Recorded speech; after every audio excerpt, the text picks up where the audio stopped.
कांग्रेसर कटक लोकसभा प्रार्थी भाव सुरेश महापात्र नाम घोषणा होगा पर माँ कटक चंडी मंदिर जाई मां को दर्शन करिसेंती सुरेश। समर्थकों सहित मोटरसाइकेल शोभायात्रा कॉलेज छकु बाहरी सहर परिक्रमा करिसेंती सुरेश। राहुल गांधी सालेपुर गस्त और कांग्रेस ग्यारंटी योजना एथर दल को फायदा देव बोली प्रतिक्रिया रखिंट सुरेश। तांको आगरे केही टाणुआ प्रार्थी नहांती बोली कहिसेंती सुरेश।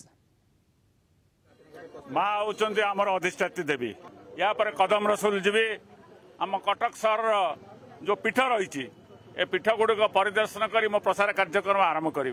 से युवक महिला कृषक श्रमिक मान जो ग्यारंटी घोषणा करगले से ग्यारंटी आगामी दिन में कांग्रेस सरकार को आसिले ओडिशा काम दब 500 टंकार सिलिंडर मिल 200 यूनिट इलेक्ट्रिक छाड़ युवक मान को घरे बसी 3000 टंका भत्ता दिज्व महिला मान को प्रति मासरे 2000 टंका दिज्व यही जो जुगान्तकारी पदक्षेप से घोषणा कर निश्चिंत भाव में लोकों पाखे प्रभाव पड़ो।